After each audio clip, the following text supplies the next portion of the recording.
en tant que juriste. Alors, lorsque ce massacre a eu lieu, le président n'a limogé personne. Il n'a arrêté personne. Est-ce qu'il peut convaincre le tribunal qu'il n'a envoyé personne au stade et dans les environs? Il peut selon pas. vous? Il ne peut pas. Quoi? Il ne peut pas. Il ne peut pas du tout. Merci. Donc, la scène qui s'est déroulée dans les locaux du colonel là-bas, c'est l'humiliation avant et pendant les phases de torture. Oui ou non? Oui. Est-ce que le colonel Moussa Tchebro Camara avait rendu visite aux détenus pour voir leur situation, leur état? Jusqu'au moment où je quittais, non. Je ne sais pas après ce qui s'est passé. Est-ce que vous aviez entendu le colonel Moussa Tchebro Camara demander à ses subordonnés quelle était la situation des détenus? Non. Donc cela veut dire que ça n'a jamais été son souci. À ma connaissance. Donc, toutes les tortures qui ont été perpétrées là-bas n'ont été que la mise en exécution des instructions données. Bien planifié d'ailleurs. C'était planifié. Ouais, apparemment. Merci beaucoup, Monsieur le Président.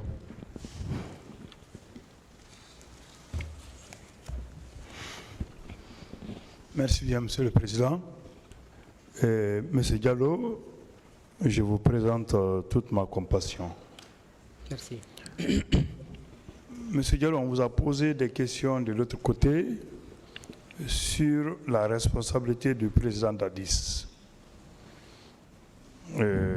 Moi, je vais vous poser une question. Est-ce que vous avez suivi, après les événements du 28 septembre, vous avez suivi les réactions dans les médias du président Dadis? Ça est même sur YouTube. Il y a certaines réactions qu'on peut retrouver sur YouTube. Non, parce que après, moi, je suis parti au village, je n'avais pas la connexion. Non. D'accord. Monsieur Diallo, il y a une réaction de monsieur le président Dadis sur YouTube. On dit ivresque du pouvoir. Dans les médias, avec les médias étrangers, il cherche à justifier le massacre du 28 septembre par l'entêtement des politiciens qu'il qualifie de véreux, des politiciens véreux qui ne veulent pas respecter la République. Est-ce que cela ne justifie pas que le président Dadis était au courant de ce qui s'est passé au stade? De tels propos le culpabilisent en ce moment. Ce que moi je vous dis, là où je suis, j'ai même la preuve. Okay. Lorsque le président Dadis déclare dans les médias étrangers que ce qui s'est passé au stade, ce sont les leaders politiques qui l'ont cherché, qui sont à l'origine. Est-ce que cela ne justifie pas sa responsabilité? Si, si. Lorsqu'il dit clairement que ce qui s'est passé au stade, c'est un affrontement qui a eu lieu entre les manifestants et les soutiens du CNDD. Il l'a dit clairement, hein? Moi j'ai les éléments ici. Est-ce que cela ne justifie pas qu'il est responsable de ce qui est arrivé au stade? Si, c'est loin d'être ce qu'il a dit là. Ça, c'est l'armée contre la population. Ça garde d'ailleurs. Et vous avez dit ici que vous avez été transporté au camp Alpha Diallo, et précisément au QG. Oui. Parce que vous connaissez bien le QG, vous avez décrit ici. Oui. Le QG du président Moussa Dadis, un camion militaire rempli de jeunes gens, est-ce que cela peut se passer inaperçu? Ça ne peut pas se passer, ça ne peut pas passer inaperçu, c'est impossible. Vous avez dit ici qu'il y avait des officiers, d'autres militaires qui ont vu cette scène. Oui. À supposer que le président Dadis n'était pas informé. L'homme le plus informé d'une nation, c'est le président de la République. Oui. Vous avez passé toute la journée au camp militaire, au QG, puis au siège des antidrogues. Le président Dadis, s'il était vraiment un chef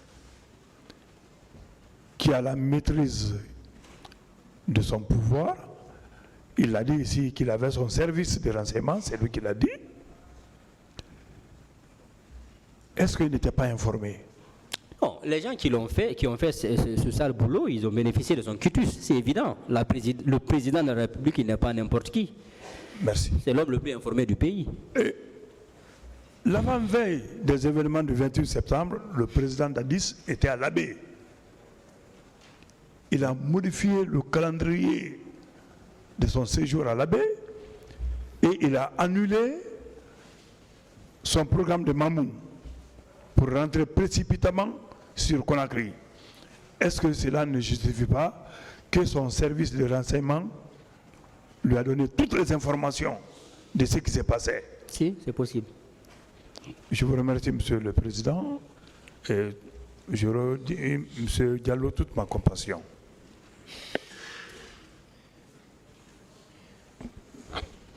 Merci, Monsieur le Président, honorable assesseur, de m'avoir passé la parole. Monsieur Diallo, vous avez porté plainte contre qui dans cette affaire? Contre les autorités d'alors. Le président de la République et toute la hiérarchie militaire. Qui était le président de la République? Capitaine Dadis Camara. Merci, je poursuis. Lorsque vous aviez vu le colonel Kéboro, était-il seul ou en compagnie de ses hommes lourdement armés? Il était en compagnie de ses hommes. Lourdement armés? Bien sûr. Est-ce que le colonel Moussa Kéboro Camara, en tant que secrétaire d'État à la présidence chargée de la lutte contre la drogue et le grand banditisme, avait-il pour mission d'aller au stade pour sensibiliser les manifestants? On n'y vendait pas de la drogue. Ce n'était pas son domaine d'activité. Est-ce qu'il y avait des grands bandits au stade ce jour-là? Il n'y avait que des militants désarmés. Et les trafiquants de drogue? Non, il n'y avait personne d'entre eux là-bas, à ma connaissance. Donc rien ne justifiait sa présence ce jour-là au stade, si ce n'était que de réprimer les À manifestants. mon avis, oui. Est-ce que pour assurer le maintien d'ordre, les gendarmes avaient besoin de venir au stade avec des armes de dernière génération? En premier ressort, c'est la police qui devait être là. Au cas où ceux-ci n'allaient pas pouvoir canaliser, la gendarmerie allait revenir à la rescousse. Est-ce que vous aviez constaté ce jour-là la présence des éléments de la garde présidentielle au stade? Vu que je ne peux pas différencier qui est membre de la garde ou pas, j'ai vu des bérets rouges en tout cas. D'accord. Est-ce que le colonel Kéboro n'avait pas reçu d'instructions pour perpétrer ces massacres? Ça a tout l'air. Il était le premier à être là-bas. Très tôt le matin, il était là-bas. Moi, je l'ai trouvé là-bas alors que je suis arrivé à 8h moins. D'accord. Dans le procès verbal d'interrogatoire du colonel Kéboro, il est dit ceci. Qu'est-ce qui vous a motivé à être sur les lieux en tant que secrétaire d'État? Je suis souvent animé à me mettre auprès de mes hommes pour les motiver et les encourager. Est-ce que cette déclaration ne vient pas conforter la vôtre à cette barre? Si, si. Est-ce que ces hommes avaient été encouragés et motivés dans le sens de commettre ces atrocités? En tout cas, il ne les a pas empêchés. Qui n'empêche pas encourage, conséquemment. D'accord. Nous allons poursuivre maintenant avec le colonel Pivi. Est-ce que vous êtes la première personne à cette barre à parler de ce monsieur? Non. À ma connaissance, non. Le commandant Toumba Diakité, dans son procès verbal, il est dit ceci. Au niveau de Bellevue, j'ai croisé le colonel Pivi avec un impressionnant contingent qui se rendait en direction du stade. Est-ce que cette déclaration ne vient pas également conforter la vôtre?